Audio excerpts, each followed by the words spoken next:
ज्ञान हासिल कीजिए और अपने एग्जाम को बहुत आसानी से क्रैक करेंगे, ऐसी मैं आपसे उम्मीद करता हूं। तो पहला प्रश्न आपकी स्क्रीन पर है, इसका राइट आंसर बताने की कोशिश कीजिए कि सही वर्तनी वाला शब्द कौन सा, यानी कि 4 ऑप्शन आपकी स्क्रीन पर है और यहां पर अगर बात करें माखन चोर लिखा हुआ है, तो क्या माखन चोर होता है? नहीं होता है। माखन चोर भी नहीं होता है, मक्खन चोर भी नहीं होता है साथियों। माखन चोर कैसे लिखा जाता है? जैसे आपका ऑप्शन नंबर डी में लिखा हुआ है। उसके बाद देखिए ये एक मुहावरा है साथियों, गूलर का फूल। तो गूलर का फूल होने का मतलब क्या होता है? मतलब इसका साथियों क्या होता है? दुर्लभ होना इसका मतलब होता है। तो अगर आपका भी आंसर यहाँ पर ऑप्शन नंबर ए था तो बिल्कुल करेक्ट था। उसके बाद देखिए साथियों फिर से एक वर्तनी वाला प्रश्न आपकी स्क्रीन पर है। आपसे पूछा जा रहा है कि वीणा पाणी कैसे लिखा जाता है, तो कौन से ऑप्शन वाला बिल्कुल सही होगा? वीणा पाणी लिखा हुआ। तो जैसे आपको ऑप्शन नंबर डी में लिखा है वीणा पाणी, इस प्रकार से लिखा जाता है। उसके बाद देखिए चौथे नंबर का प्रश्न आपके स्क्रीन पर है कि निम्नलिखित में से उस विकल्प का चयन करें जो सिर पर पांव रखकर भागना, यानी कि ये सिर पर पांव रखकर भागने का मतलब क्या होता है? आपने बहुत लोगों के मुंह से सुना होगा, अरे वो तो सिर पर पांव रखकर भागा। तो सिर पर क्या कभी पांव रखे जाते हैं? नहीं रखे जाते हैं, यानी कि बहुत तेज भागने को साथियों कहा जा सकता है वो तो सिर पर पांव रखकर भागा। आंसर आपका डी के साथ जाएगा। उसके बाद देखिए साथियों पर्यायवाची आपसे पूछा जा रहा है, एक शब्द यहाँ पर दिया गया है, ये शब्द है खग। आपसे पूछा जा रहा है कि खग का पर्यायवाची क्या होगा साथियों? तो खग किसे कहा जाता है? खग क्या पशु को कहा जाता है? नहीं, कबूतर को भी नहीं, तोते को भी नहीं साथियों, खग कहा जाता है पक्षी को। इसलिए आंसर अगर आप कहे ऑप्शन नंबर डी के साथ तो बिल्कुल करेक्ट है भाई, बहुत बढ़िया, वेरी गुड क्लास। साथियों मैं आप सभी के लिए जो भी क्वेश्चंस ला रहा हूं सभी के सभी एकदम एग्जाम लेवल के क्वेश्चन आपके लिए ला रहा हूं और मैं ऐसी पूरी उम्मीद करता हूं कि एग्जाम तक अगर आपने साथियों इस सभी वीडियो को देख लिया जो भी आपको दी जाए एग्जाम तक, तो आपका एग्जाम बहुत आसानी से पास हो जाएगा, ठीक है ना? तो आप सभी लोग क्या करेंगे साथियों, वीडियो को तुरंत देखकर लाइक कर दिया करो। इससे मुझे मालूम पड़ जाएगा कि हाँ भाई वीडियो आपको पसंद आ रही है और मुझे इसी तरीके से मेहनत को चालू रखना है। जिसके आने की तिथि मालूम ना हो साथियों उसके लिए आपको बताना है एक शब्द क्या होता है। देखिए अगर बात करें जिसके आने की तिथि मालूम ना हो, यानी कि जो अचानक आ जाए, उसको क्या कहा जाता है बताइए? तो उसको क्या कहा जाता है साथियों? उसको तो अतिथि कहा जाता है। इसलिए आंसर आपका जाएगा ऑप्शन नंबर बी के साथ। श्री गणेश का साथियों विलोम आपसे पूछा जा रहा है, क्या होता है बताइए? चलिए तो यहां पर अगर बात करें आंसर आपका किस ऑप्शन के साथ जानेगा बताने की कोशिश करेंगे, तो श्री गणेश का विलोम होता है साथियों इति श्री, इसलिए आंसर आपका ऑप्शन नंबर सी हो जाता है। उसके बाद देखिए नीचे दिए गए वाक्यांशों के लिए सही विकल्प का चयन कीजिए जिसे जिस तक ना पहुंचा जा सके। तो जिस तक ना पहुंचा जा सके उसको क्या कहा जाता है साथियों? उसको तो अगम कहा जाता है। तो आंसर आपका ए के साथ जाएगा। निम्नलिखित शब्दों में से स्त्रीलिंग शब्द का चयन कीजिए, इसमें से कौन सा साथियों स्त्रीलिंग शब्द है आपसे पूछा जा रहा है बताइए? कि जी किसी भी शब्द के साथ साथियों अगर कैसा आ जाए, ऑटोमेटिक कैसा आ जाएगा, किसी भी शब्द को बोलो। आदमी कैसा है, आदमी के साथ कभी कैसी का इस्तेमाल थोड़ी ना करोगे, तो जिसके साथ कैसा आ जाए वो पुल्लिंग होगा और जिसके साथ साथियों कैसी आ जाए वो आपका स्त्रीलिंग शब्द होगा। तो स्थापना कैसी है, तो कैसी आया ये स्त्रीलिंग हो गया और यही आपसे पूछा गया था। स्वदेश कैसा है, अध्याय कैसा है, अपराध कैसा है, ये आपके नीचे तीनों वाले जो है ना वो पुल्लिंग हो जाएगा। स्वदेश कैसा है, अध्याय कैसा है, लेकिन स्थापना यहाँ पर साथियों आपका एक स्त्रीलिंग शब्द हो जाएगा। निम्नलिखित में से उस विकल्प का चयन करें जो त्रिशंकु होना मुहावरे का मतलब आपको बता रहा है। तो त्रिशंकु होना ये एक मुहावरा है, इसका मतलब आपसे पूछा जा रहा है अधर में लटकना, सब जगह रहने वाला, इधर उधर होना या शंकालु होना। तो कहा जा सकता है साथियों अधर में लटकने को क्या कहा जा सकता है? त्रिशंकु होना कहा जा सकता है। आंसर आपका ए के साथ जाएगा। निम्नलिखित उसके बाद यहाँ पर अगर बात करें ना तो निम्नलिखित प्रत्येक शब्द के लिए उसके नीचे दिए गए विकल्पों में से विलोम शब्द, यानी कि आपको साथियों विलोम बताना है। किस शब्द का विलोम बताना है? इहलोक का बताना है कि विलोम क्या होता है साथियों बताइए? तो इहलोक का विलोम जो होता है ना साथियों वो परलोक होता है। है, इसलिए आंसर आपका अगर ऑप्शन नंबर बी के साथ तो बिल्कुल करेक्ट है। धरती का समानार्थी शब्द आपसे पूछा जा रहा है साथियों। देखिए धरती का समानार्थी शब्द चंचला नहीं होगा, विपुला नहीं होगा, सरसी भी नहीं होगा, क्या होगा? अचला होगा। ये आपको ध्यान रखना है, परीक्षा में आपसे साथियों पूछा जाएगा। उसके बाद देखिए कौन सा शब्द बहुवचन है, आपसे पूछा जा रहा है, बताइए। तो बहुवचन की अगर बात करें, माता, माता तो एक वचन है, प्राण, प्राण या प्राण आपका ये साथियों कैसा हो जाएगा? बहुवचन हो जाएगा। लड़का भी एक वचन है और किताब भी एक वचन है, तो जिनका आंसर यहाँ पर बी है बिल्कुल करेक्ट है। उसके बाद देखिए पुरस्कार का विलोम क्या होगा, ये आपसे पूछा जा रहा है साथियों, बताइए। पुरस्कार का मतलब यानी कि जब कोई अच्छा काम करता है तो उसको पुरस्कार दिया जाता है, लेकिन जब कोई गलत काम किया जाता है तो उसको साथियों उसका तिरस्कार होता है। यानी कि पुरस्कार का विलोम अगर पूछे तो तिरस्कार बताना, और तिरस्कार का विलोम अगर पूछे तो पुरस्कार बताना, ये दोनों पॉइंट आपको ध्यान रखना है। उसके बाद देखिए कि निम्नलिखित वाक्यांशों के लिए एक शब्द का चयन कीजिए, यानी कि जिसकी स्त्री मर गई हो उसको क्या कहा जाएगा, ये आपसे साथियों पूछा जा रहा है, बताइए।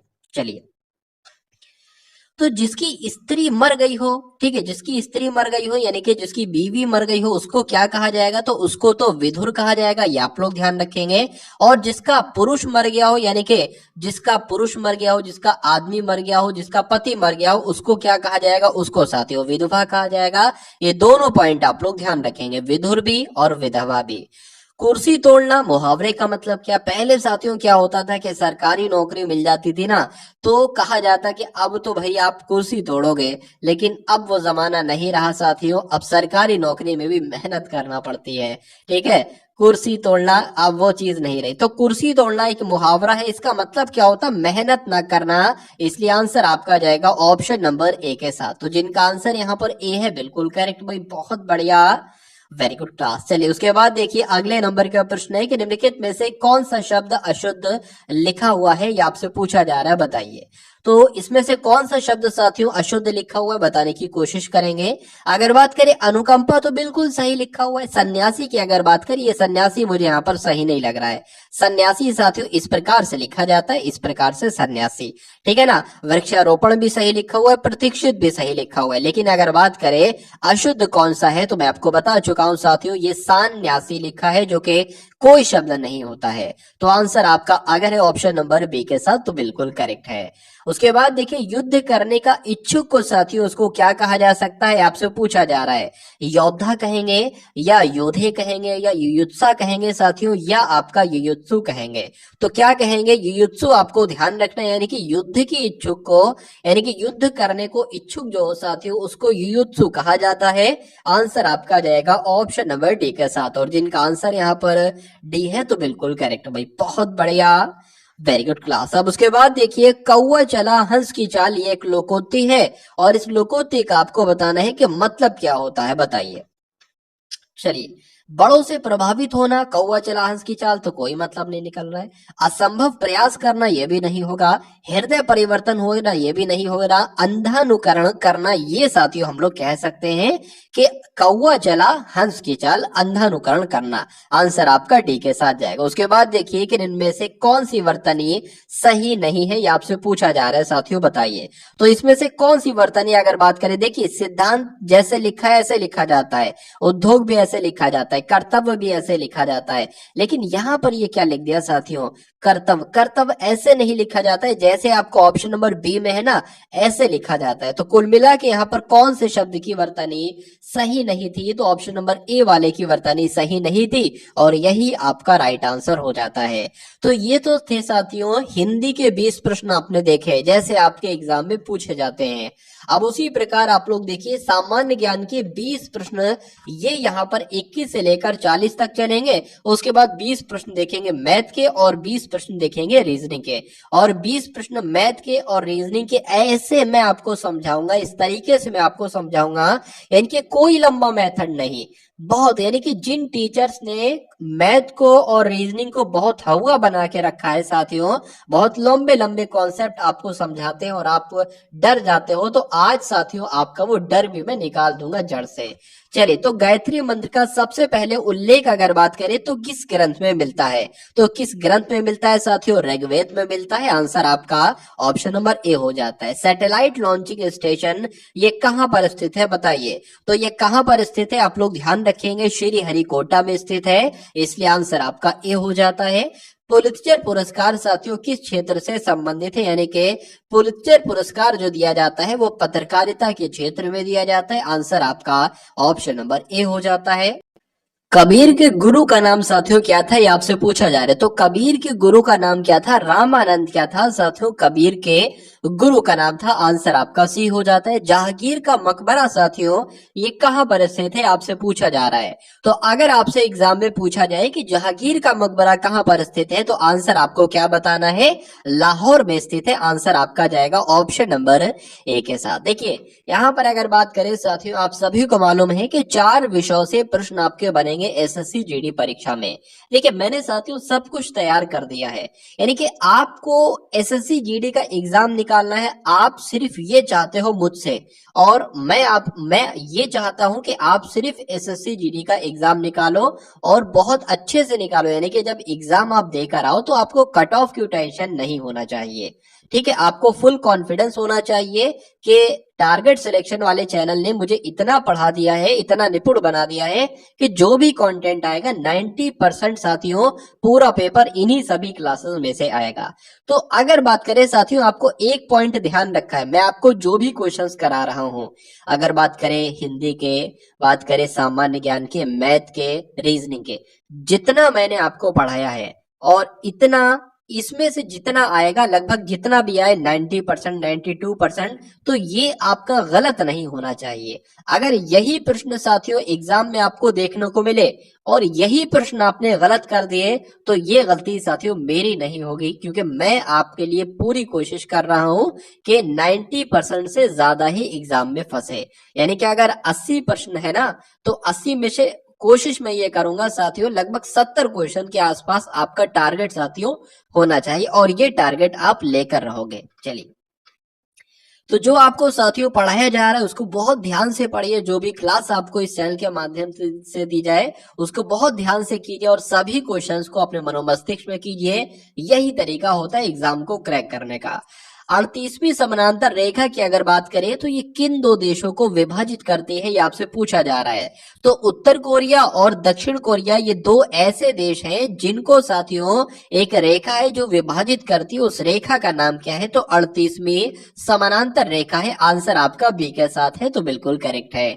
उसके बाद देखिए, संविधान का कौन सा अनुच्छेद राज्य सरकार को ग्राम पंचायत के संगठन का निर्देश देता है बताइए? तो कौन से अनुच्छेद की बात चल रही है? अनुच्छेद 40 की बात चल रही है, इसलिए आंसर आपका ऑप्शन नंबर बी हो जाता है। निम्न में से किस राज्य में काली मिट्टी पाई जाती है? बहुत इंपॉर्टेंट क्वेश्चन साथियों है। तो अगर बात करें साथियों, गुजरात में भी काली मिट्टी पाई जाती है, मध्य प्रदेश में भी पाई जाती है और महाराष्ट्र में भी पाई जाती है। तो आंसर आपका किस ऑप्शन के साथ जाएगा? डी के साथ जाएगा। भारत में तंबाकू का सबसे ज्यादा साथियों उत्पादन कहां पर किया जाता है बताइए? चलिए, तो यहां पर अगर बात करें सबसे ज्यादा उत्पादन कहां पर किया जाता है तंबाकू का, तो आंध्र प्रदेश में किया जाता है। राइट आंसर आपका बी के साथ जाएगा। जमींदारी उन्मूलन के लिए संसद में प्रथम संविधान संशोधन किस वर्ष हुआ था? तो यहाँ पर साथियों अगर एग्जाम में आपसे पूछा जाए कि संविधान में पहला संशोधन साथियों कब हुआ था, तो 1951 में हुआ था। ये आपको ध्यान रखना है साथियों, जमींदारी उन्मूलन के लिए। आंसर जिनका यहाँ पर ए है तो बिल्कुल करेक्ट है। उसके बाद देखिए कि निम्न में से किसके उपग्रह सबसे ज्यादा हैं? तो सबसे ज्यादा साथियों किसके उपग्रह हैं साथियों? तो बृहस्पति के उपग्रह सबसे ज्यादा है। आंसर आपका सी के साथ जाएगा। उसके बाद देखिए, डीजल की गुणवत्ता किसके द्वारा साथियों व्यक्त की जाती है? एग्जाम में साथियों प्रश्न आपसे बनेगा, तो आंसर आपका किस ऑप्शन के साथ जाना चाहिए? आप लोग यहाँ पर ध्यान रखेंगे, C10 संख्या के द्वारा जो है ना वो डीजल की गुणवत्ता को साथियों व्यक्त किया जाता है। आंसर आपका ए के साथ। चलिए,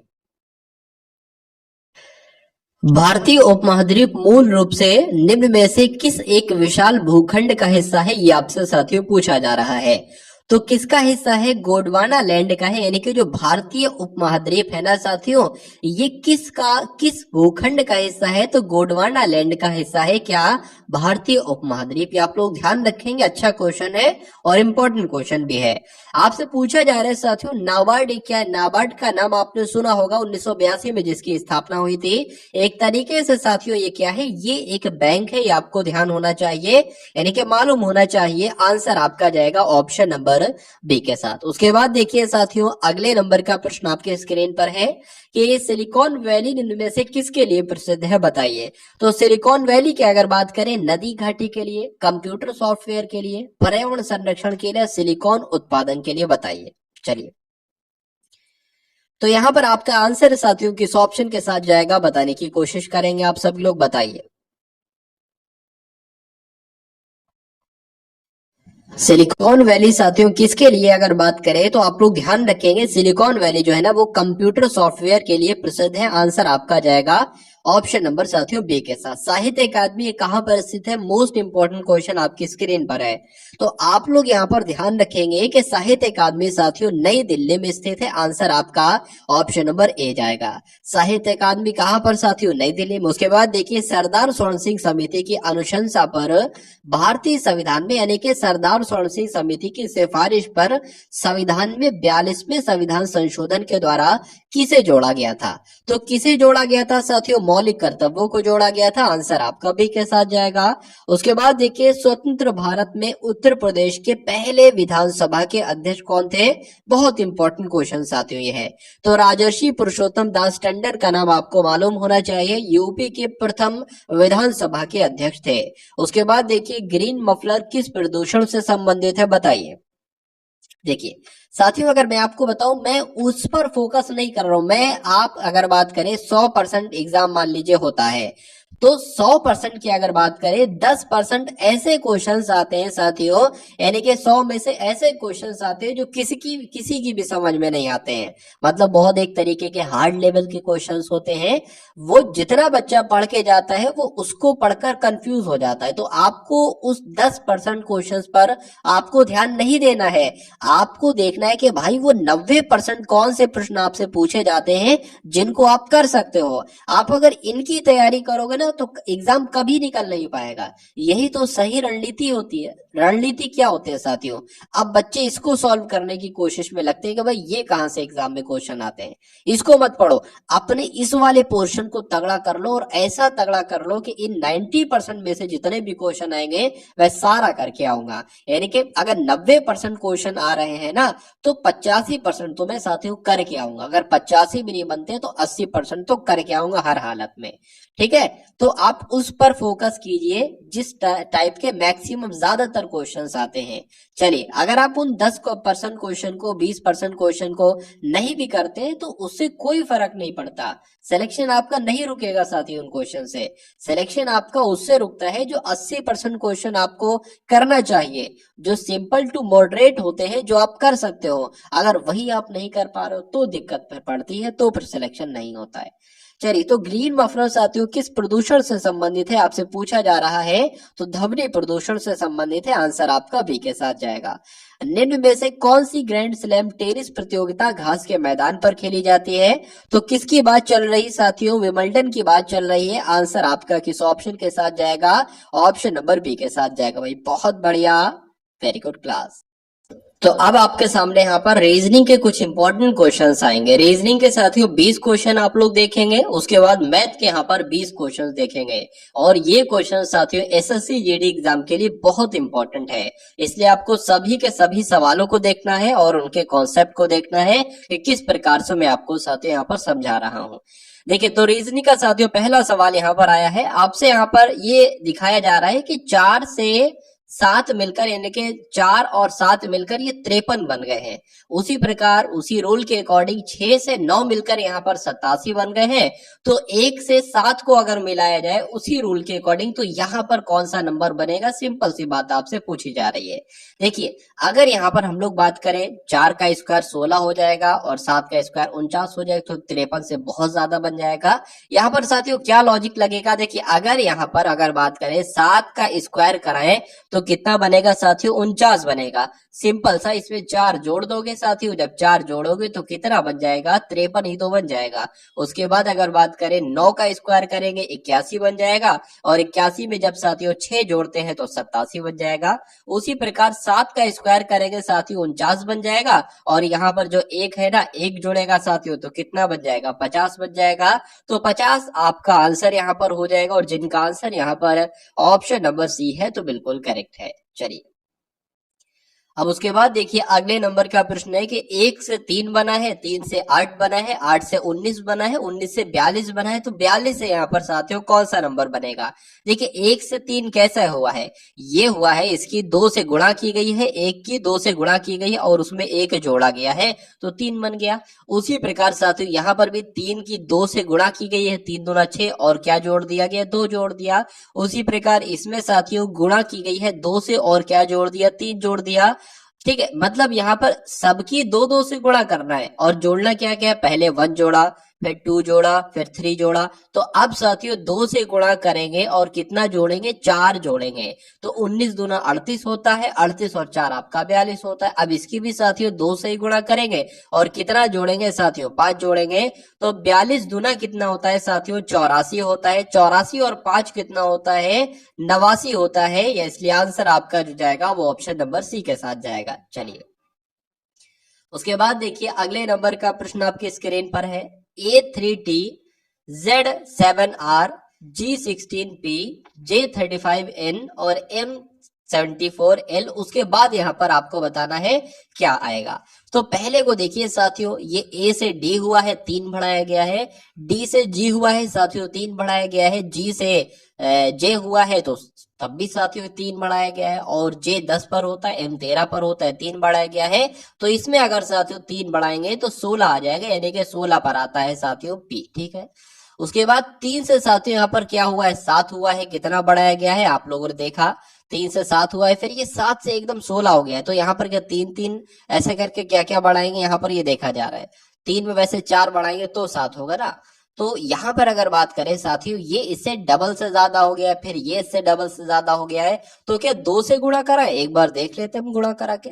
3 दूना 6, 6 और इसमें 1 जोड़ेंगे तो ये 7 हो जाएगा। उसी प्रकार 7 दूना आपका 14 हो जाएगा, तो फिर हमें 2 जोड़ना पड़ेगा 16 बनाने के लिए। इसकी भी जब गुणा 2 से करेंगे तो 16 दूना 32 हो जाएगा।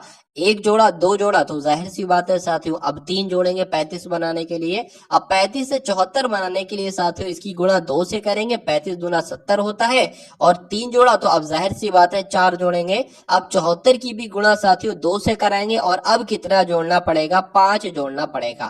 ठीक है, 3 जोड़ा 4 जोड़ा तो 5 जोड़ेंगे। तो 74 साथियों दुना कितने होते हैं, 148 होते हैं, और 5 अगर इसमें जोड़ दिया जाए तो साथियों कितने हो जाएंगे, 153 हो जाएंगे। ये आपको ध्यान रखना है। तो यहाँ पर साथियों 153 कहीं पर आ रहा है, 153 एक ही ऑप्शन में आ रहा है, तो ऑप्शन नंबर डी आपका राइट आंसर हो जाता है। ठीक है ना। अब अगर चेक करना हो तो आगे भी आप चेक कर सकते हैं। टी से आर हुआ यानी कि 2 की कमी हुई, आर से पी हुआ 2 की कमी हुई, तो यहाँ पर भी साथियों 2 की कमी ही हो रही है। उसके बाद देखिए अगले नंबर का प्रश्न है कि 1 से 3 हुआ, ये तो साथियों पिछला वाला क्वेश्चन आ गया, ये वाला। चलिए कोई बात नहीं, इसको स्किप कर देते हैं। अब उसके बाद देखिए साथियों डायरेक्शन का क्वेश्चन आपके स्क्रीन पर है।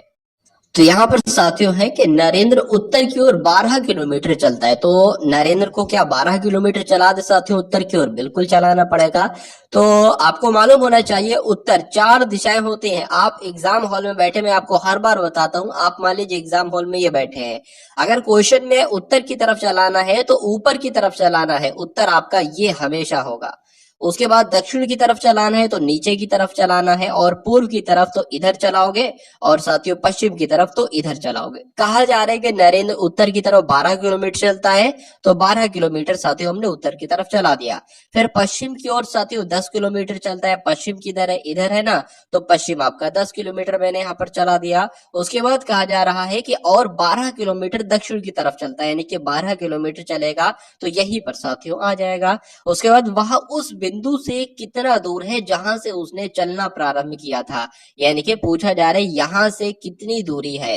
तो जब 10 दूरी ये है तो 10 दूरी साथियों ये भी होगी। तो आंसर आपका किस ऑप्शन के साथ जाएगा? ऑप्शन नंबर डी के साथ जाएगा, 10 किलोमीटर। आंसर अगर आपका है ऑप्शन नंबर डी के साथ तो बिल्कुल करेक्ट है। उसके बाद देखिए नेक्स्ट नंबर का क्वेश्चन आपकी स्क्रीन पर है। चलिए यहाँ पर अगर बात करें ना साथियों कि यदि रीजन को सांकेतिक भाषा में 5 लिखा जाता है, बिलीव्ड को सांकेतिक भाषा में 7 लिखा जाता है, तो गवर्नमेंट को साथियों क्या लिखा जाएगा? इतना सवाल आपसे पूछा जा रहा है। तो ऐसे कैसे बन गया साथियों? देखिए यहाँ पर लेटर तो 6 है लेकिन यहाँ पर 5 लिखा रहा है। यहाँ पर लेटर कितने? 1 2 3 4 5 6 7 8, 8 लेटर है, 7 लिखा जा रहा है। मतलब जितने लेटर होंगे उससे एक कम करके लिखा जाएगा। तो मेरे हिसाब से साथियों कितने लेटर है? 1 2 3 4 5 6 7 8 9 10, 10 लेटर है। तो एक कम करके अगर बात करें तो 9 लिखा जाना चाहिए। क्या 9 ऑप्शन में है? तो बिल्कुल है साथियों। आंसर आपका जाएगा ऑप्शन नंबर सी के साथ। उसके बाद देखिए अगले नंबर का क्वेश्चन आपकी स्क्रीन पर है। देखिए और बताइए कि राइट आंसर यहाँ पर आपका क्या हो सकता है, बताइए। देखिए 15 और 19 से 34 बना है, 49 और 13 से 62 बना है, तो 36 और 26 से यहाँ पर क्या बनेगा? एक बार इनका टोटल करके देखिए, सबसे पहले जोड़ ही करके देख लिया करिए। 9 और 5 साथियों कितने होते हैं? 14 होते हैं, ठीक है ना। उसके बाद साथियों 1 1 1 और यहाँ पर 3 हो जाएंगे। तो ये तो साथियों जोड़ने पर 34 आ गया। इनका अगर जोड़ करते हैं 49, यानी कि 9 और 4 आपके कितने? 9 और 3 आपके साथियों कितने होते हैं? 12 होते हैं। और 5 और 6 आपका 62 हो जाएंगे। तो ये भी मिल गया। यानी कि इसका भी साथियों जोड़ ही करना होगा। 6 और 6 आपके 12 हो जाएंगे और आपके 3 और 3 आपके 6 हो जाएंगे। तो 62 आपका आंसर आ जाएगा, जो कि कौन से ऑप्शन में है? ऑप्शन नंबर सी वाले में। और यही आपका बिल्कुल करेक्ट आंसर है भाई। बहुत बढ़िया, वेरी गुड क्लास। साथियों रीजनिंग में तो मैं आपको ऐसा बना दूंगा जैसा कोई भी टीचर आपको नहीं बना सकता। इतनी मैं आपको प्रैक्टिस करवा दूंगा, हर टाइप का क्वेश्चन आपको करवा दूंगा कि जब एग्जाम हॉल में साथियों आप लोग जाएंगे तो एक एसएससी जीडी के लिए एक ऐसा सिंगल क्वेश्चन भी नहीं होगा जो आपको आए ना, जो आप कर ना सको। ठीक है, हर सवाल आपका जाना पहचाना ही होगा टारगेट सिलेक्शन के माध्यम से। ठीक है, तो बहुत अच्छे से आपको पढ़ाई करना है जब तक एग्जाम है, जब तक आपकी क्लास चलेगी। ठीक है साथियों, चलिए तो अंग्रेजी वर्णमाला में बाईं ओर से, मैं आपको हर बार बताता हूं साथियों, आपका जो सीधा हाथ होता है, कुछ लोगों को नहीं मालूम होता इसलिए मैं बार बार रिवीजन करा देता हूं। जो सीधा हाथ होता है वो दायां कहलाया जाता है, और जो उल्टा हाथ होता है साथियों वो क्या कहलाया जाता है? वो बायां कहलाया जाता है। ये दो बातें आपको ध्यान रखना है, मैं आपको बताता हूं हर बार। देखिए यहाँ पर अगर बात करें अंग्रेजी वर्णमाला में बाईं ओर से, अब मान लीजिए ये हमने साथियों लेटर्स लिखे, ए है, बी है, सी है, कहां तक लिखेंगे? ये हम जेड तक मान लीजिए लिखेंगे। अगर आपसे कहा जाए दाईं ओर से चलाना है तो आप जेड से चलाओगे इसकी तरफ, ए की तरफ। अगर आपसे कहा जाए बाईं ओर से चलाना है तो आप इस तरफ से चलाओगे, जेड की तरफ। ठीक है, इसमें कहा गया अंग्रेजी वर्णमाला में बाईं ओर से 15वें ओर, तो बाईं ओर से 15वां क्या हो जाएगा? बाईं ओर से 15वां ऐसे यहां पर चलेंगे तो 15वां नंबर यहां पर आ जाएगा, और 15 पर साथियों ओ होता है। उसके बाद कहा गया है कि बाईं ओर से 15वें और दाईं ओर से 10वां। तो दाईं ओर से यानी कि जेड की तरफ से चलाना है। जेड की तरफ से अगर 10वां होगा तो कौन सा होगा हमें नहीं पता है, मान लीजिए, तो हम क्या करेंगे? 27 में से 10 घटा देंगे। अगर यहाँ पर कहा जाता कि दाईं ओर से 20वां अक्षर कौन सा होगा, या दाईं ओर से छठा अक्षर कौन सा होगा, तो 27 में से 6 घटाते, तो यहाँ पर साथियों 17 हो जाएगा। यानी कि जब हम दाईं ओर से 10वें नंबर तक पहुंचेंगे ना, कि Z1 हो गया, Y2 हो गया, X3 हो गया, ऐसे करके साथियों 17 नंबर पर हम पहुंचेंगे, और 17 पर होता है Q। उसके बाद लिखा है तो उनके ठीक बीच में कौन सा अक्षर होगा? तो 15 और 17 के बीच में साथियों 16 नंबर होता है, और 16 पर होता है साथियों P। इसलिए कहा जा रहा है कि उनके अक्षर के ठीक बीच में कौन सा अक्षर होगा? तो P होगा साथियों। इसलिए आंसर आपका जाएगा ऑप्शन नंबर बी के साथ, और जिनका आंसर यहाँ पर बी है तो बिल्कुल करेक्ट है। उसके बाद देखिए नेक्स्ट नंबर का क्वेश्चन आपके स्क्रीन पर है, आपसे पूछा जा रहा है साथियों, बताइए। यहाँ पर अगर बात करें कि निम्न में से उस आरेख को चुनना है जो दिए गए वर्गों के बीच संबंध को सही तरीके से दर्शाता है। यानी कि गहने, सोना और चांदी है, तो सोना और चांदी क्या गहने के अंतर्गत आते हैं साथियों? कौन सा यहाँ पर बिल्कुल सही होगा ये आपको बताना है, बताने की कोशिश करेंगे। राइट आंसर इसका क्या होगा बताइए। देखिए यहाँ पर अगर बात करें ना कि हर सोना चांदी गहना नहीं होता है, कुछ सोने के बिस्किट भी होते हैं। तो जो सोने के बिस्किट होते हैं वो थोड़ी ना साथियों कहलाएंगे गहना। तो अगर बात करें साथियों, मान लीजिए ये गहने हो गए, ठीक है ना, और ये जो है ना ये आपका चांदी हो गया, और इतनी चांदी गहने के अंतर्गत आ जाएगी, ठीक है। और मान लीजिए ये आपका क्या होगा, ये आपका सोना हो गया, इतना सोना आपका गहने के अंतर्गत आ जाएगा। क्या पता अब ये बिस्किट है, सोने के बिस्किट है या सोने का कुछ भी, जरूरी थोड़ी ना सब हर सोना गहना नहीं होता है, हर चांदी गहना नहीं होता है। इसलिए जो बनेगा ना साथियों आरेख, वो ये बनेगा। और ऐसा कहां पर बना हुआ है? ऑप्शन नंबर सी बना हुआ है। बहुत सारे लोग ऑप्शन नंबर डी को लगाएंगे, ऑप्शन नंबर डी जो कि साथियों गलत हो जाएगा। अब उसके बाद देखिए नेक्स्ट नंबर का क्वेश्चन आपकी स्क्रीन पर है, बताइए। चलिए देखिए बहुत ध्यान से देखेंगे साथियों। मीनू कल्पना से लंबी है लेकिन पूर्वी से नाटी है। गीता प्राची से नाटी है और प्राची उतनी लंबी नहीं है जितनी कल्पना लंबी है। यदि ये सभी ऊंचाई के क्रम में खड़ी हो तो इनमें से मध्य में कौन होगा, यानी कि बीच की आपसे पूछी जा रही है। तो जो जो कहा जा रहा है वो आप कर लो। मीनू कल्पना से लंबी है, यानी कि मीनू जो है वो कल्पना से लंबी है, तो मीनू को हम साथियों यहाँ पर रखेंगे, ठीक है। मीनू कल्पना से लंबी है तो कल्पना जाहिर सी बात है उसके नीचे आ जाएगी। उसके बाद कहा है लेकिन पूर्वी से नाटी है। मीनू के बारे में कहा जा रहा है कि मीनू जो है ना वो कल्पना से तो लंबी है लेकिन पूर्वी से नाटी है, या तो पूर्वी साथियों वो ऊंची हो जाएगी, से पूर्वी यहाँ पर आ जाएगी। उसके बाद लिखा है गीता जो है ना, गीता प्राची से नाटी है। अब गीता और प्राची नहीं पता तो भैया गीता और प्राची हम साइड बना लेते, क्या पता गीता प्राची इसके ऊपर भी जा सकती है, गीता प्राची इससे नीचे भी आ जाए, तो साइड बना लो, ज्यादा समझदारी काम रहेगा। तो क्या कहा जा रहा है साथियों, गीता जो है ना ये प्राची से नाटी है, तो प्राची ऊपर आ जाएगी, ठीक है। प्राची से नाटी, और प्राची जो है प्राची उतनी लंबी नहीं है जितनी कल्पना है। अच्छा अच्छा अच्छा, मतलब प्राची जो है उतनी लंबी नहीं है जितनी कल्पना है, मतलब कल्पना ज्यादा लंबी है। इसका मतलब कल्पना से छोटी होगी प्राची और प्राची से छोटी होगी गीता। तो ये सिस्टम साथियों आप बना है। उसके बाद लिखा है, देख लेते हैं, जितनी कल्पना लंबी नहीं है, ठीक है। उसके बाद लिखा है यदि वे सभी ऊंचाई के क्रम में खड़ी हो, बिल्कुल ऊंचाई के क्रम में ही तो खड़ी है कि सबसे छोटी गीता है, फिर प्राची है, फिर कल्पना है, फिर बीनू है, फिर पूर्वी है। उसके बाद कहा है कि तो इनके मध्य में कौन सा होगा, तो मध्य में तो देखिए साथी यही होगा, दो इधर हो गई, दो इधर हो गई, मध्य में कौन रहा, बीच में कौन रहा, कल्पना ही तो रही। इसलिए सही जवाब आपका क्या होगा, ऑप्शन नंबर सी यानी कि कल्पना के साथ जाएगा। अब उसके बाद देखिए अगले नंबर का प्रश्न है कि रविशंकर जिस प्रकार से सितार से संबंधित है, यानी कि ये तो सितार वादक है, उसी प्रकार बिस्मिल्ला शाह की अगर बात करें, बिस्मिल्ला खान की बात करें, तो ये तो साथियों शहनाई से संबंधित है। इसलिए आंसर आपका अगर है ऑप्शन नंबर सी तो बिल्कुल करेक्ट है। उसके बाद देखिए 112 का संबंध साथियों जो है ना यहाँ पर जताया जा रहा है 448 से, तो 221 का संबंध साथियों किससे हो जाएगा, ये आपसे यहाँ पर पूछा जा रहा है। देखिए सिंपल सी बात है, 112 देखिए ये एक का 2, एक का 4 हो गया, ठीक है, एक का 4 हो गया, 2 का 8 हो गया, मतलब कि गुणा 4 से कराई जा रही है। जब गुणा 4 से कराओगे, 4 दूना 8, 4 एकम 4, 4 एकम 4, तो ये बनेगा। तो इसकी भी साथियों 4 से ही गुणा कराएंगे तो क्या आ जाएगा, 4 एकम 4, 4 दूना 8, 4 दूना 8, यानी कि 884 आ जाएगा, जो कि आपका ऑप्शन नंबर सी में है। उसके बाद देखिए साथियों नेक्स्ट नंबर का क्वेश्चन आपकी स्क्रीन पर है। यहाँ पर आपको दिखाया जा रहा है कि यदि किसी सांकेतिक भाषा में बैड को क्या लिखा जाता है साथियों, बैड को YZW लिखा जाता है, और SAME को क्या लिखा जाता है, HZNV लिखा जाता है, तो LOVE को क्या लिखा जाएगा। मैं आपको साथियों यहाँ पर देखिए सिंपल सी बात है, ए को यहाँ पर Z लिखा गया है, यानी कि ए का अपोजिट लेटर क्या होता है, Z होता है।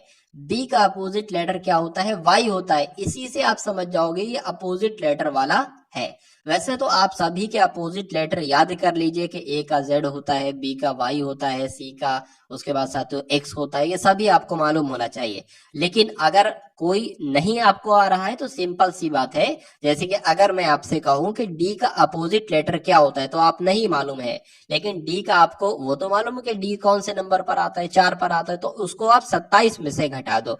जब आप 27 में से इसको साथियों घटा दोगे तो आपको मिल जाएगा अपोजिट लेटर। तो साथियों 7 में से 4 जाएगा, 3 बचेगा, और यहाँ पर तो यानी कि 23 नंबर पर साथियों क्या होता है, डब्लू होता है। तो डी का अपोजिट लेटर साथियों डब्लू हो जाएगा। ठीक है, तो साथियों ये सिस्टम होता है। तो यहां पर अगर बात करें बी का सबका अपोजिट लेटर है, देख लीजिए एक बार। ठीक है, एल के अपोजिट लेटर की अगर साथियों बात करेंगे तो यहाँ पर क्या आना चाहिए, एल का अपोजिट लेटर। तो एल का अपोजिट लेटर साथियों ओ होता है, और एल का ओ होता है, ओ का साथियों एल होता है, और साथियों वी का ई होता है, और ई का साथियों वी होता है। तो ओ एल ई वी कहां पर लिखा हुआ है, ये तो ऑप्शन नंबर डी में लिखा हुआ है। तो यही आपका बिल्कुल करेक्ट आंसर हो जाता भाई, बहुत बढ़िया, वेरी गुड क्लास। निम्नलिखित अक्षरों का कौन सा समूह रिक्त स्थानों पर क्रमवार रखने से दी गई अक्षर श्रृंखला को पूरा करेगा। यानी कि ये जो खाली जगह साथियों है ना, इसमें आपको बताने कौन से लेटर आएंगे ऑप्शन में से। तो इस सवाल को जब भी आप करने बैठो तो सबसे पहला आप काम क्या करो, सबसे पहले लेटर देखो कितने हैं, 1 2 3 4 5 6 7 8 9, यानी कि देखिए 9 कुल मिला के लेटर है। तो 9 लेटर कैसे बढ़ सकते हैं, 3 3 3 के पेयर में ही बढ़ सकते हैं। तो 3 3 3 के पेयर में इनको काट लो, 1 2 3, ये आपका एक अलग पेयर हो गया, 1 2 3 ये आपका एक अलग पेयर हो गया, और 1 2 3। यानी कि यहाँ पर अगर बात करें, देखिए पहला और अंतिम जो लेटर है ना वो एम एम है। तो यहाँ पर तो एम आ गया, यहाँ पर साथियों एम आएगा। अब पहला और अंतिम लेटर एम एम है, तो यहाँ पर भी एम आएगा और यहाँ पर भी एम आएगा, यानी कि एम ए एम ऐसे बनेगा, एम ए एम ये भी बन गया, तो एम ए एम ये भी, यानी कि यहाँ पर भी ए आएगा।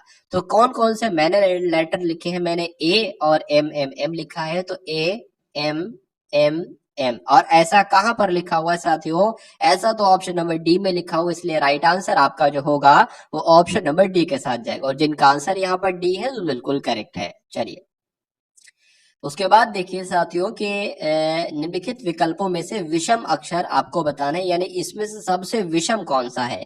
तो इसमें से सबसे विषम निकालने के लिए साथियों इसकी लेटर पोजीशन हमें लिखना होगी। एन होता है साथियों 14 पर, पी होता है 16 पर, और आर होता है 18 पर। उसके बाद साथियों डी होता है 4 पर, सी होता है 3 पर, और बी होता है 2 पर। आर होता है 18 पर, क्यू 17 पर, और पी 16 पर होता है। उसी प्रकार एच 8 पर, जी 7 पर, एफ 6 पर होता है। तो अब मुझे यहां पर बताना है कि क्या यहाँ पर साथियों डिफरेंस है। देखिए एक यहाँ पर कम हुआ, फिर से कम हुआ, यहाँ पर एक कम किया गया, यहाँ पर कम किया गया, एक यहाँ पर कम किया गया, एक यहाँ पर कम किया गया, लेकिन यहाँ पर 2 बढ़ाए जा रहे हैं और 2 बढ़ाए जा रहे हैं। तो सबसे अलग कौन सा होगा, ऑप्शन नंबर ए वाला होगा, और यही आपका राइट आंसर हो जाता है। उसके बाद देखिए नेक्स्ट नंबर का क्वेश्चन आपके स्क्रीन पर, यहाँ पर भी आपको साथियों सबसे अलग पूछा जा रहा है, कौन सा सबसे अलग है बताइए। देखिए एक होते हैं भाज्य संख्याएं और एक होती है अभाज्य संख्याएं। भाज्य संख्याएं वो होती हैं जो किसी न किसी संख्या से कट जाती हैं, एक के अलावा, एक से तो सभी संख्याएं कटती हैं, एक के अलावा अगर किसी संख्या से कोई संख्या कट रही तो वो भाज्य संख्या कहलाएगी। तो ये तो साथियों 2 से कटती है, 7 से कटती है, भाज्य संख्या है। ये भी 2 से कटती है, 3 से कटती है, भाज्य संख्या है। ये भी साथियों 5 से कटती है और 3 से कटती है, भाज्य संख्या है। लेकिन ये साथियों एक के अलावा किसी से नहीं कटती है। वैसे तो एक से ये भी कट जाएगी, ये भी कट जाएगी, ये भी कट जाएगी, लेकिन ये एक के अलावा किसी से नहीं कटती है, ये खुद से ही कटेगी फिर जाके। तो ये कैसी संख्या हो जाएगी, ये साथियों एक अभाज्य संख्या हो जाएंगी, और बाकी सारी भाज्य संख्या है। इसलिए आंसर आपका किस ऑप्शन के साथ जाएगा, बी के साथ जाएगा। चलिए अब उसके बाद देखिए नेक्स्ट नंबर का क्वेश्चन आपकी स्क्रीन पर है। यहाँ पर साथियों अगर बात करें किसी सांकेतिक भाषा में OKAPERU का अर्थ होता है फाइन क्लॉथ। क्या ओके और पेरू का मतलब होता है फाइन क्लॉथ, और उसके बाद लिखा है मेटा लिसा का अर्थ होता है क्लियर वाटर, और डोना लिसा पेरू का मतलब होता है फाइन क्लियर वेदर हो। तो इसी भाषा में वेदर का सांकेतिक कोड क्या होगा। देखिए वेदर का सांकेतिक, वेदर कहां पर लिखा है, वेदर यहाँ पर लिखा है, यानी कि इस वाले में। तो वेदर का कोड क्या हो सकता है, डोना भी हो सकता है, लिसा भी हो सकता है, और पेरू भी हो सकता है। यानी कि आंसर आपका जो होगा वो तो या तो डोना हो सकता है, या लिसा हो सकता है, या पेरू हो सकता है। ठीक है ना, तो आंसर क्या हो सकता है साथियों, या तो आपका डोना हो सकता है, पेरू हो सकता है, लिसा हो सकता है। ये आंसर नहीं हो सकता, तो ये ऐसा ही आपका कट जाएगा। ठीक है, इसको नीचे कर लेते हैं हम। देखिए अब यहाँ पर वेदर का कोड जानने से पहले हमें मालूम होना चाहिए, ठीक है, वैसे वेदर का डायरेक्ट कोड आपको नहीं मिल पाएगा कि डोना है, लिसा है, पेरू है। उसके लिए फाइन का और क्लियर का कोड निकालना पड़ेगा। तो देखिए यहाँ पर भी फाइन का कोड डोना लिसा पेरू में से कुछ हो सकता है, और फाइन यहाँ पर भी लिखा हुआ है, ठीक है, यानी कि फाइन का कोड यहाँ पर होगा। तो फाइन का कोड इसमें से और इसमें से क्या सेम है, इसमें से साथियों क्या सेम है, इसमें से पेरू सेम है, यानी कि फाइन का जो कोड साथियों निकल कर आएगा वो क्या निकल कर आएगा, पेरू निकल कर आएगा, ठीक है। तो अब पेरू भी आंसर नहीं हो सकता। उसके बाद क्लियर लिखा हुआ है, क्लियर यहाँ पर लिखा हुआ है, क्लियर का कोड क्या है, मेटा या लिसा हो सकता है। तो देखिए क्लियर का कोड अगर बात करें, इसमें भी क्लियर का कोड है, और साथियों जो है ना वो इसमें भी क्लियर है। तो लिसा जो है वो साथियों किसका है, वो क्लियर का कोड है। लिसा आपका क्या हो गया, लिसा आपका साथियों क्लियर का कोड हो गया। अब हमें फाइन का भी कोड पता चल गया, पेरू है, तो पेरू भी आंसर नहीं हो सकता। क्लियर का भी कोड पता चल गया साथियों, क्या है, मैंने क्लियर ही लिख दिया, यहाँ पर लिसा होना चाहिए, ठीक। चलिए लिसा हो गया, तो लिसा भी आंसर आपका नहीं हो सकता। तो आंसर आपका साथियों किस ऑप्शन के साथ जाएगा, डोना के साथ जाएगा। तो जिनका आंसर यहाँ पर डोना है बिल्कुल करेक्ट है। चलिए अब उसके बाद देखिए उस विकल्प का चयन करें, उस विकल्प को चुने जो दिए गए संयोजन के प्रतिबिंब के सबसे करीब है। यानी कि साथियों अगर बात करें डेनियल को प्रतिबिंब के सामने रखें तो ये प्रतिबिंब यानी कि शीशे में कैसा डेनियल दिखाई देगा। यानी कि पहली बात तो आपको ये ध्यान रखना है, जो पहला होता है वो सबसे अंत में दिखाई देता है, और जो अंत में होता है वो सबसे पहला दिखाई देता है। तो एल कैसा दिखाई देगा, एल साथियों इस प्रकार का दिखाई देगा। उसके बाद ई कैसा दिखाई देगा, ई साथियों इस प्रकार का दिखाई देगा। उसके बाद अगर बात करें आई जैसा दिखाई दे रहा है, आई वैसा ही दिखाई देगा। एन कैसा दिखाई देगा, एन ऐसा दिखाई देगा, सॉरी एन एन की अगर बात करते हैं तो एन कैसा दिखाई देगा, एन ऐसा दिखाई देगा, ठीक है। तो ये साथियों एन हो गया, और ए जैसा दिखाई देता है ए वैसा ही दिखाई देगा, और डी कैसा दिखाई देगा, इस प्रकार का कुछ डी दिखाई देगा। तो ऐसा साथियों कौन से ऑप्शन में है, ऐसा तो मुझे कोई ऑप्शन नहीं दिख रहा है, सब में डी डी किसी में है ही नहीं, जी जी है वो है। तो इसमें से हो सकता है साथियों ऑप्शन कुछ गलती हो गई हो। तो कुल मिला के जैसे मैंने आपको बताया है ना वैसे आपको ध्यान रखना है। अगर कोई भी वर्ड आपको दे दिया जाए और पूछा जाए ये प्रतिबिंब के सबसे करीब हो, यानी कि प्रतिबिंब में ये कैसा दिखाई देगा, तो जैसा मैंने आपको रूल बताए हैं वैसे आपको ध्यान रखना है। यानी कि जो पहला वाला होगा वो सबसे अंत में दिखाई देगा, जो अंत में होगा वो सबसे पहला दिखाई देना, और सब सारे लेटर्स को पलट दो, ठीक है। लेकिन कुछ लेटर ऐसे होते हैं जिनको पलटने पर भी साथियों वो सेम ही दिखाई देते हैं। उसके बाद देखिए इस श्रृंखला में गलत संख्या का साथियों आपको बताना है कौन सी गलत संख्या है। यानी कि 30 है, उसके बाद 27 है, मतलब 3 कम की गई है। उसके बाद 27 से 36 हो गई, यानी कि 9 बढ़ा दी गई है। 36 से एकदम साथियों 45 हो गई है, यानी कि 9 बढ़ा दी गई है। और 45 से साथियों 72 हो गई, यहाँ पर तो बहुत ही बढ़ा दी गई है, ठीक है। तो यहाँ पर साथियों अगर बात देखिए एक चीज यहाँ पर निकल कर आ रही है, 7 और 2 कितना होता है, 9 होता है। 4 और 5 कितना होता है, 9 होता है। 3 और 6 कितना होता है, 9 होता है। 7 और 2 कितना होता है, 9 होता है। लेकिन 3 और 0 साथियों 3 होता है। तो श्रृंखला में गलत संख्या कौन सी है, तो मेरे हिसाब से तो साथियों 30 जो है ना ये संख्या गलत है, इसलिए यही आपका आंसर हो जाएगा। और 30 कौन से ऑप्शन में है, तो 30 साथियों ऑप्शन नंबर ए में है साथियों, यही आपका राइट आंसर है। उसके बाद देखिए नीचे एक ही पासे के 4 प्रारूपों को दर्शाया गया है। इस पासे के 2 बिंदुओं वाले फलक के सामने विपरीत फलक पर कितने बिंदु होंगे, यानी कि जहां पर 2 लिखा है ना उसका विपरीत फलक पर कितने बिंदु होंगे। सिंपल सा प्रश्न आपसे ये साथियों पूछा जा रहा है, बताइए। चलिए देखिए सॉरी, एक तो 2 की अगर बात करें तो 2 यहां पर लिखा हुआ है, तो जाहिर सी बात है साथियों 2 का विपरीत फलक 3 भी नहीं हो सकता है और 5 भी नहीं हो सकता है, तो 5 भी आंसर नहीं हो सकता है। अगर 3 ऑप्शन में होता तो वो भी कट कर देते। 2 का विपरीत फलक साथियों 1 भी नहीं हो सकता है, तो अगर 1 ऑप्शन में होता तो उसको भी कट कर दे, और 3 नहीं है तो 3 भी साथियों गलत हो जाएगा। लेकिन ऐसे हमें आंसर नहीं मिला। अब अगर बात करते हैं साथियों यहाँ पर ना कि 2 एक तो यहाँ पर है साथियों, ठीक है, 2 का विपरीत फलक आपसे पूछा जा रहा है, ध्यान रखिए। अच्छा एक ये यहाँ पर भी लिखा है और एक ये यहाँ पर भी लिखा है। कभी ऐसी कंडीशन आ जाए साथियों कि कोई नंबर एक सेम फलक पर लिखा हो, यानी कि एक यहाँ पर भी, एक बिंदु यहाँ पर भी है, एक बिंदु यहाँ पर भी है, यानी कि कहा जा सकता है कि 3 का अगर विपरीत आपसे पूछता तो 4 हो जाता, 2 का अगर विपरीत आपसे पूछे तो 6 हो जाएगा, और 2 का ही तो विपरीत पूछा है, तो 2 का विपरीत साथियों क्या हो जाएगा, 6 हो जाएगा। आंसर आपका जाएगा ऑप्शन नंबर डी के साथ। चलिए उसके बाद देखिए नेक्स्ट नंबर का क्वेश्चन आपकी स्क्रीन पर है, यानी कि अब आपके सामने साथियों 20 प्रश्न तो हो चुके रीजनिंग के, अब 20 क्वेश्चन हम लोग देखेंगे मैथ के साथियों, टॉप लेवल के एकदम सभी के सभी क्वेश्चंस हैं और बहुत ध्यान से आप लोग देखिएगा। चलिए, किसी कार्यालय के 20 कर्मचारियों का औसत वेतन कितना है? 1900 है। यदि मैनेजर का वेतन भी इसमें शामिल कर लिया जाए तो औसत वेतन बढ़कर के 2000 रुपए हो जाता है। मैनेजर का वेतन बताइए। अगर ये प्रश्न साथियों आपके एग्जाम में आ जाता है तो कैसे आप इसको सॉल्व करेंगे? देखिए, किसी कार्यालय के 20 कर्मचारियों का औसत वेतन कितना है, यानी कि 20 कर्मचारियों का साथियों औसत वेतन कितना है? 1900 है। तो जाहिर सी बात है इन 20 कर्मचारियों का कुल मिला के वेतन कितना होगा? 19 दूना 38 हो जाएगा, यानी कि 38,000 जो है साथियों, ये क्या हो जाएगा? 20 कर्मचारियों का कुल मिला के वेतन होने। उसके बाद कहा गया है कि यदि इसमें मैनेजर का वेतन भी शामिल कर लिया जाए, यानी कि अभी तक तो 20 लोग थे, अब कितने लोग हो गए? अब 21 लोग हो गए हैं। और जब 21 लोग हो गए हैं, यानी कि उसका भी अगर मैनेजर का भी इसमें वेतन शामिल कर लिया जाता है तो औसत कितना हो जाता है? औसत बढ़कर 2000 हो जाता है। यानी कि पहले औसत 1900 था, अब कितना हो गया साथियों? 2000 हो गया। तो अगर कहा जा सकता है साथियों 20 लोगों का औसत मिलाकर वेतन कितना है? 38,000 है। तो 21 लोगों का कितना होगा? 21 दूना आपका 42, तो 42 हो जाएगा और 3 जीरो लग जाएंगे, 42,000 हो जाएगा। तो 38,000 अभी इसमें मैनेजर का वेतन शामिल नहीं है, इसमें मैनेजर का वेतन शामिल कर दिया गया है। तो ये कितना साथियों ऊपर है? कितना एक्स्ट्रा है? 38, यानी कि 4000 ये साथियों ऊपर है। तो कहा जा सकता है 4000 साथियों क्या होगा? यही मैनेजर का वेतन होगा। आंसर आपका जाएगा ऑप्शन नंबर डी, यानी कि 4000 के साथ। चलिए, अब उसके बाद देखिए अगले नंबर का प्रश्न आपकी स्क्रीन पर है। आपसे पूछा जा रहा है कि दो संख्याओं का अनुपात कितना है? 4:3 है, 3:4 है और उनका महत्तम समापवर्तक 15 है। तो संख्याओं का योग क्या होगा? या आपसे पूछे संख्याएं क्या क्या होंगी? दो सवाल बन सकते हैं।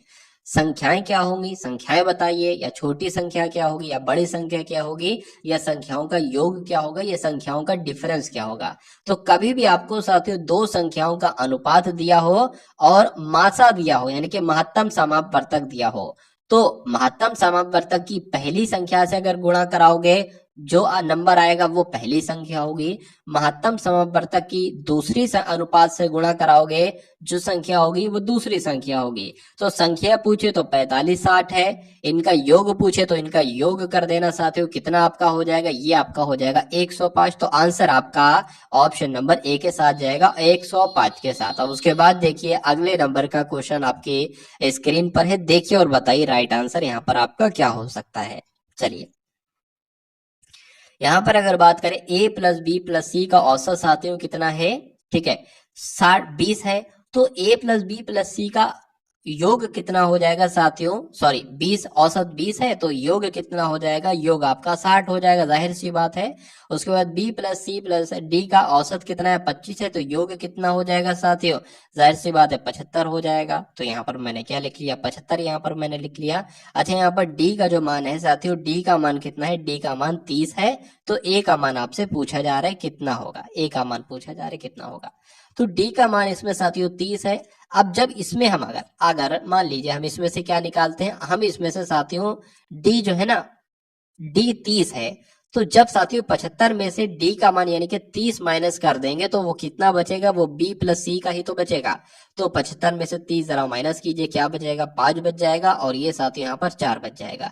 यानी कि b प्लस सी कितना है? b प्लस सी आपका 45 है और a का मान आपसे पूछा जा रहा है। तो यहाँ पर अगर b प्लस सी का मान घटा दिया जाए तो हमें सिर्फ a का मान तो पता चल जाएगा, यानी कि 60 में से अगर 45 घटा दिया जाए तो a का मान हमें पता चल जाएगा, और 60 में से 45 घटाएंगे तो साथियों 15 बचेगा। a का मान 15 होगा और यही आपसे पूछा जा रहा था कि a का मान क्या होगा? आंसर आपका जाएगा d के साथ। चलिए, उसके बाद देखिए नेक्स्ट नंबर का क्वेश्चन आपके स्क्रीन पर है। यहां पर अगर बात करें a अनुपात b कितना है? 3:4 है। b अनुपात c कितना है? 5:7 है। और c अनुपात d कितना है? 8:9 है।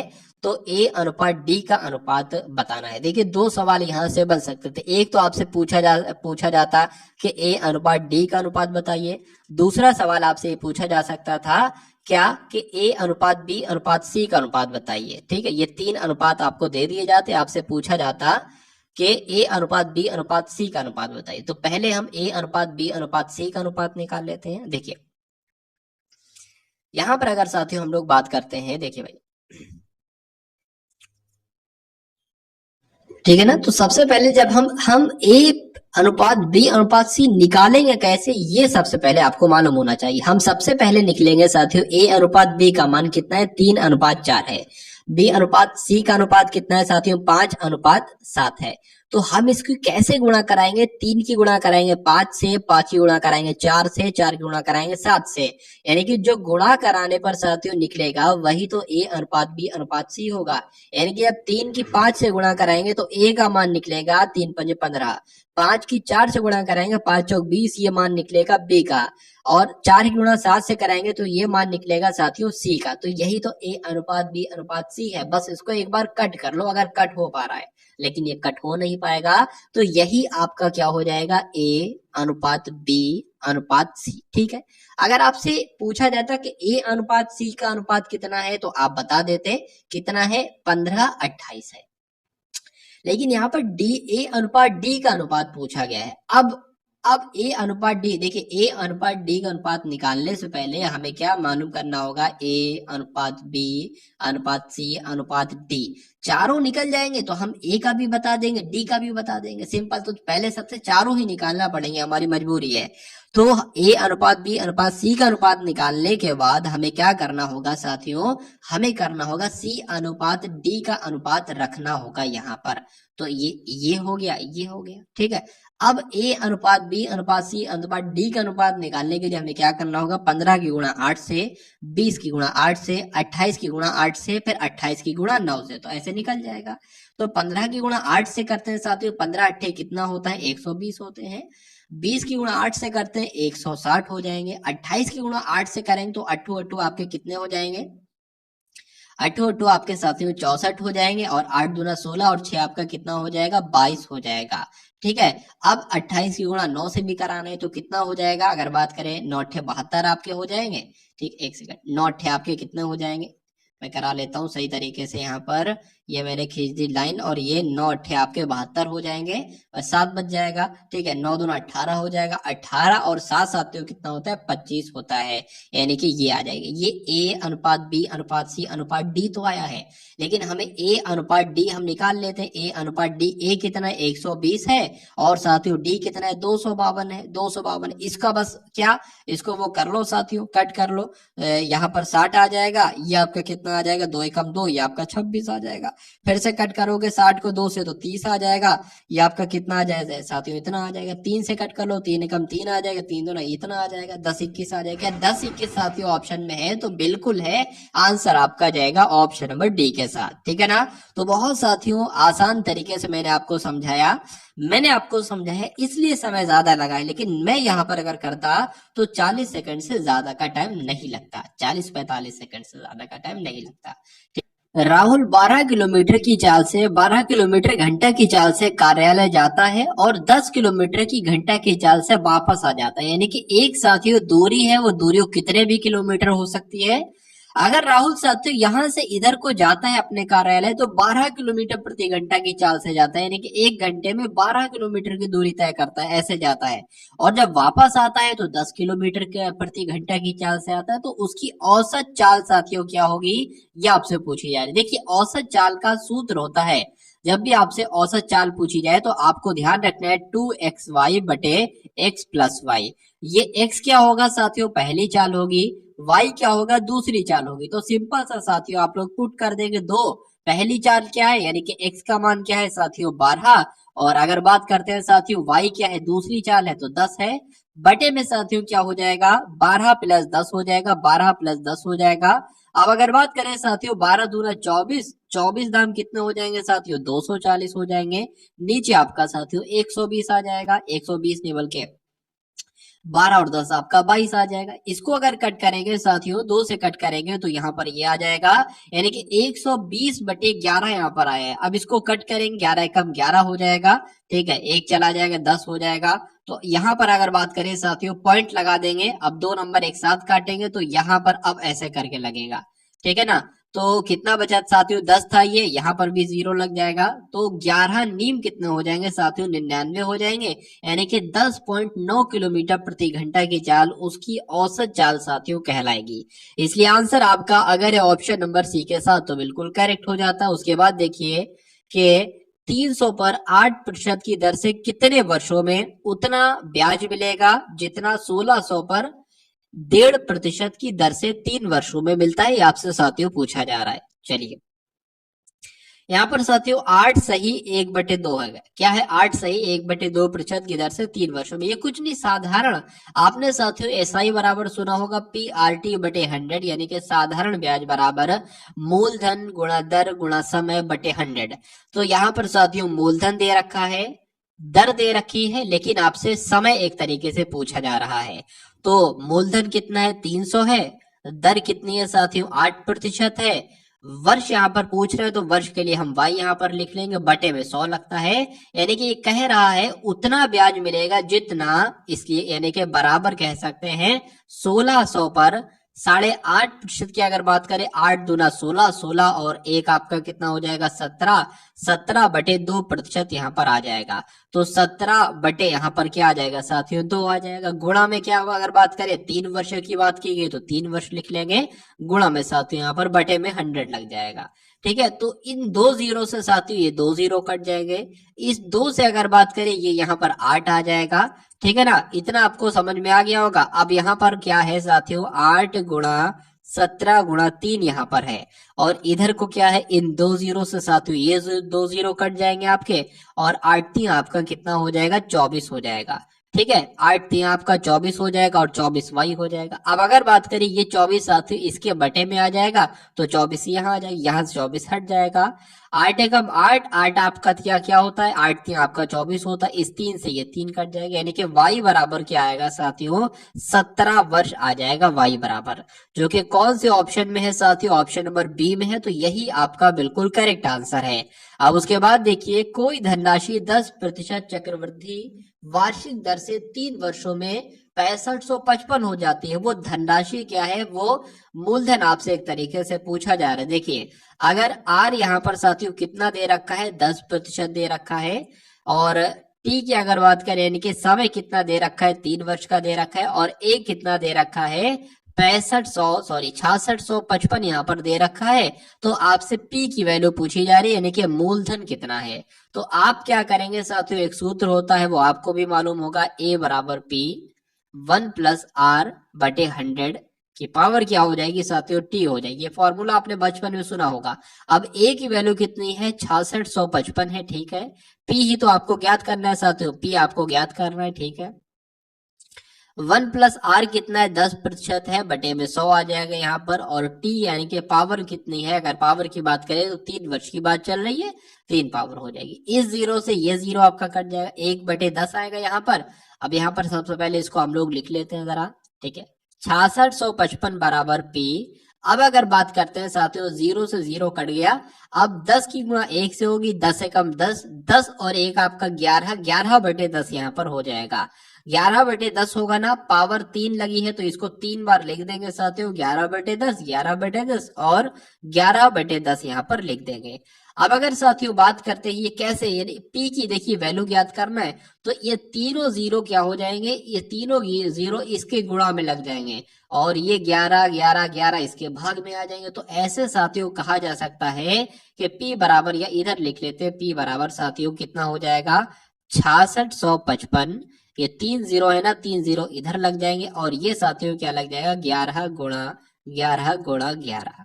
अब अगर बात करें 11 एकम 11 होगा, 11 छंग आपका कितना हो जाएगा साथियों, 66 हो जाएगा। 55 है ना, दो संख्याओं को एक साथ कट करेंगे तो जीरो लगाएंगे, 11 पंजे आपका क्या हो जाएगा, 55 हो जाएगा, यानी कि 605 और 3 जीरो आ जाएंगे, जिसको हम यहाँ पर लिख लेते हैं। ठीक है ना, चलिए 605 और 3 जीरो यहाँ पर लग गए। अभी नीचे क्या है साथियों, 11 गुणा 11 है। अब 11 एकम 11 हो जाएगा, 11 पंजे आपका 55 हो जाएगा, 5 लगेगा 55 हो जाएगा, फिर 11 पंजे 55 हो जाएगा, फिर आपका ये 3 जीरो लग जाएंगे, एक 11 बचा है, 11 एकम 11, 11 पंजे 55, यानी कि 5000 आपका जो आएगा ना साथियों, पी कितना आएगा, मूलधन कितना आएगा, 5000 आएगा, जो कि ऑप्शन नंबर ए में है। तो यही तो साथियों आपका राइट आंसर हो जाता है, और जिनका आंसर यहाँ पर ऑप्शन नंबर ए है बिल्कुल करेक्ट है। उसके बाद देखिए साथियों, नेक्स्ट नंबर का क्वेश्चन आपके स्क्रीन पर है, देखिए। कुछ व्यक्ति एक कार्य को 40 दिनों में कर सकते हैं। यदि 8 व्यक्ति और मिल जाएं तो वही कार्य 10 दिन कम में हो सकता है। तो आरंभ में कितने व्यक्ति लगे थे, ये आपसे पूछा जा रहा है। बहुत आसान सा प्रश्न है। कुछ व्यक्ति एक कार्य को, मान लेते हैं हम इतने व्यक्ति, कितने, एक्स व्यक्ति किसी कार्य को, एक कार्य को 40 दिनों में कर सकते हैं, ठीक है। अगर यदि 8 व्यक्ति और मिल जाए, यानी कि पहले तो 8 एक्स व्यक्ति थे, अब 8 व्यक्ति और मिल गए, तो कितने व्यक्ति हो गए, एक्स प्लस 8 व्यक्ति हो गए। तो 8 व्यक्ति और मिल जाए तो वही कार्य 10 दिन कम में हो सकता है, यानी कि पहले 40 दिन में हो रहा था, तो अब जब 8 व्यक्ति मिल जाएंगे तो 10 दिन कम में होने लगे, यानी कि पहले 40 दिन में हो रहा था, तो अब साथियों 30 दिन में होगा। तो आरंभ में कितने व्यक्ति लगे थे, यानी कि एक्स की वैल्यू एक तरीके से पूछी जा रही है। तो इसको सॉल्व कर लो, एक्स का मान आपका निकल जाएगा और वही आपका आंसर होगा। तो 40 एक्स यहाँ पर हो जाएगा बराबर 30 की एक्स से गुणा होगी, तो 30 एक्स हो जाएगा, और साथियों कितना हो जाएगा, प्लस 30 की गुणा 8 से होगी तो 240 आ जाएगा। 8 3 आपका 24 होता है, ठीक है। तो 40x की अगर बात करें, 40x में से ये 30x जाएगा तो कितना बचेगा साथियों, 10x बचेगा। तो 10x बराबर कितना है साथियों, 240 है, यानी कि x बराबर कितना आ जाएगा, 24 आ जाएगा। 24 आएगा तो साथियों यही आपका बिल्कुल राइट आंसर हो जाता है। तो जिनका आंसर यहाँ पर ऑप्शन नंबर बी के साथ है तो बिल्कुल करेक्ट हो जाता है भाई, बहुत बढ़िया, वेरी गुड क्लास। चलिए अब उसके बाद देखिए अगले नंबर का प्रश्न है कि यहाँ पर साथियों देखिए अंडर रूट 50 है गुणा अंडर रूट 20 है, अंडर रूट 54 है, ये एक ही अंडर रूट है, ये दो अंडर रूट नहीं है, ठीक है। तो अंडर रूट 54 है, और उसके बाद साथियों क्या है, बटे में ये अंडर रूट 200 है, ठीक है, और गुणा क्या है साथियों, अंडर रूट 135 है। देखिए ये भी अंडर रूट में, ये भी अंडर रूट में, ये भी अंडर रूट में, ये भी अंडर रूट में, ये भी अंडर रूट में। तो ऐसा करें ना साथियों, एक बड़ा सा अंडर रूट कर ले हम, और क्या करें, सभी संख्याओं को लिख लें अंडर रूट में, यानी कि अंडर रूट 50 है गुणा अंडर रूट 20 है गुणा अंडर रूट 54 है, और अपॉन में क्या है साथियों, 200 है अंडर रूट में, और साथियों गुणा 135 है। अब यहाँ पर आसानी ये हो जाएगी साथियों, कट जाएगा, जैसे कि 50 एकम 50, 50 चौक आपके कितने हो जाएंगे, 200 हो जाएंगे। 4 एकम 4, 4 पंजे आपका कितना हो जाएगा, 20 हो जाएगा। अब ये 5 एकम 5, 5 दूना 10 आपका, 5 सत्ते 35 हो जाएगा। 27 एकम 27 होता है, और 27 दूना आपके कितने होते हैं, 54 होते हैं। तो मुझे यहाँ पर साथियों क्या मिला, मुझे यहाँ पर सिर्फ अंडर रूट का 2 मिला, यानी कि कट पिट करके साथियों अंडर रूट 2 आया। तो इसलिए आंसर आपका किसके ऑप्शन के साथ जाएगा, ए के साथ जाएगा। अंडर रूट 2 आपका बिल्कुल राइट आंसर हो जाता है। अब उसके बाद देखिए अगले नंबर का प्रश्न है कि यदि किसी टैंक के 1/3 भरे होने पर उसमें 80 लीटर पानी आता है, ठीक है, तो उसके आधा भरे होने पर उसमें कितना लीटर पानी आएगा। अब हम सबसे पहले देखिए यहाँ पर ये लिखा हुआ है कि 1/3 भरा हुआ है, यानी कि मान लीजिए ये साथियों बाल्टी है, ठीक है, ये एक हिस्सा है, ये 2 हिस्से हैं, 3 हिस्से हैं, तो कुल मिला के 1/3 जब भरा होगा तो उसमें 80 लीटर पानी आएगा। तो हम ये निकालें कि जब उसमें वो पूरी बाल्टी भरी होगी तो उसमें कितने लीटर पानी आएगा। सबसे पहले तो ये निकालेंगे ना, उसके बाद उसमें से आधा पानी हम गायब कर देंगे, आधा बचेगा, और वही आपका आंसर होगा। तो कभी भी ऐसा लिखा हो कि 1/3 पानी भरा है तो उसमें 80 लीटर पानी है, या ऐसे लिखो 1/2 पानी भरा है तो उसमें 50 लीटर पानी है, तो कितना पानी होगा, कुछ नहीं, 2 की गुणा 50 से हो जाएगी, 100 हो जाएगा, 100 लीटर पानी कहलाएगा। यहाँ पर लिखा है 1/3 लीटर पानी भरा है और उसमें 80 लीटर पानी कहा जा रहा है, तो उसमें टोटल पानी कितना हो जाएगा, 3 की 80 से गुणा करा लो, 240 आ जाएगा। यानी कि उसमें 240 लीटर पानी भरा है। यानी कि अगर जब वो पूरी बाल्टी भर जाती है तो 240 किलो पानी उसमें आता है। ये पूछ रहे हैं कि अगर आधा भरा है तो उसमें कितना पानी आएगा। अरे भाई, आधा भरा है तो उसमें कितना पानी आएगा, 120 लीटर ही तो पानी आएगा। इसलिए आंसर आपका किस ऑप्शन के साथ जाएगा, 120 लीटर के साथ जाएगा। अब उसके बाद देखिए अगले नंबर का क्वेश्चन आपकी स्क्रीन पर है। आपसे यहाँ पर पूछा जा रहा है कि ए एक कार्य को 6 दिनों में करता है, बी उसी कार्य को 12 दिनों में करता है। यदि दोनों एक साथ काम करें तो कार्य खत्म करते हैं तो ए कार्य कितना कार्य पूरा करेगा, ये आपसे साथियों पूछा जा रहा है। बहुत अच्छे लेवल का साथियों ये क्वेश्चन आपकी स्क्रीन पर है। चलिए तो ध्यान से देखेंगे साथियों और बताने की कोशिश करेंगे राइट आंसर। ठीक है, तो ए एक कार को 6 दिनों में खत्म करता है, तो लिख सकते हैं साथियों ए एक कार को 6 दिन में खत्म करता है, बी उस कार को 12 दिनों में खत्म करता है। यदि दोनों एक साथ कार्य खत्म करते हैं तो ए ने कितना कार्य किया। तो देखिए सबसे पहले साथियों हम लोग ये कह सकते हैं कि ए का एक दिन का काम कितना है, ए का एक दिन का काम है 1/6 और बी का एक दिन का काम कितना है, बी का एक दिन का काम है 1/12। दोनों अगर मिलकर काम करते हैं तो उनका एक दिन का काम कितना निकलता है, ये दोनों को हमने साथियों जोड़ लिया। ये हमें जब इसको कैलकुलेट करेंगे ना तो क्या निकलेगा साथियों, दोनों का एक दिन का काम निकलेगा। तो ये साथियों 12 एकम 12 हो जाएगा, प्लस 6 आ जाएगा और नीचे क्या हो जाएगा, 12 छंग आपके 72 हो जाएंगे। क्या निकलेगा साथियों, 18/72 निकलेगा। और इसको जब कट करेंगे ना साथियों तो कितना निकलेगा, 18 को साथियों जब 72 से कट करेंगे तो 1/4 आ जाए, क्योंकि 18 चौक 72 होते हैं। तो कहा जाए ये जो 1/4 आया है साथियों, ये क्या है, आपको ध्यान रखना है कि ए प्लस बी का एक दिन का काम है, ए बी मिलकर काम करते हैं तो ये एक दिन का काम है। अब जब साथियों ए और बी मिलकर यानी कि एक दिन का काम है तो 4 दिन में वो काम समाप्त भी होता है। यानी कि ये टोटल काम कितने दिन में करते हैं, 4 दिनों में ये टोटल काम करते हैं। टोटल जो काम करते हैं ना 4 दिनों में वो समाप्त हो पाता है। अब अच्छा ए का एक दिन का कार्य कितना है, ए का एक दिन का कार्य 1/6 है और 4 दिन टोटल काम करता है। तो साथियों कहा जा सकता है कि ए कितने दिन में ए कितना कार्य करेगा, ए कार्य करेगा साथियों 2 एकम 2 दूना 4 और 2 3 6 आपका हो जाएगा, 2 दूना 4 हो जाएगा, यानी कि 2/3 कार्य करता है साथियों कौन, ए। तो इसलिए आंसर आपका जो जाएगा वो ऑप्शन नंबर बी के साथ जाएगा। उसके बाद देखिए साथियों नेक्स्ट नंबर का क्वेश्चन है कि एक पंखे का अंकित मूल्य 1500 रुपए है और अंकित मूल्य पर 20% की छूट दी जाती है। तो ग्राहक को 1104 में खरीदने के लिए इसके अतिरिक्त कौन सी छूट दी जाती है, ये आपसे पूछा जा रहा है। बहुत अच्छा क्वेश्चन साथियों आपकी स्क्रीन पर है। देखिए एक पंखे का अंकित मूल्य यानी कि एक पंखे पर साथियों कितने रुपए अंकित है, 1500 रुपए अंकित है। अंकित मूल्य पर यानी कि 1500 पर अगर 20% की छूट दी जाती है तो 15% पर साथियों जब 20% की छूट दी जाती है तो ये हमें 80% में पड़ेगा। यानी कि जब इसको साथियों कैलकुलेट कराओगे ना साथियों तो ये 0 से ये 0 कट जाएगा, 15 8 120 हो जाएगा, यानी कि 1200 में पड़ता है। जब 20% की छूट दी जाती है तो ये 1200 में पड़ता है। अगर इसको साथियों 1104 में खरीदना हो तो कितनी छूट दी जाएगी, तो कितनी छूट दी जाएगी साथियों, 1200 में से अगर बात करें साथियों 1104 को अगर घटाएंगे तो कितने बचेंगे साथियों, 96 बचेंगे। तो 96 की हम निकाल लेंगे। ठीक है, यहाँ पर साथियों क्या आ जाएगा, 1200 आ जाएगा। ये 2 0 से ये 2 0 कट जाएंगे, 12 के 12 साथियों 12 अट्ठे कितने होते हैं, 12 अट्ठे 96 होते हैं। तो 8% की साथियों छूट दी जाएगी। आंसर आपका जाएगा ऑप्शन नंबर ए के साथ। उसके बाद देखिए अगले नंबर का क्वेश्चन है, 4/5 है का 5/8 है गुणा 6 + 15 - 10 है। इसको सरल आपको करना है, इसको साथियों कैलकुलेट आपको करना है।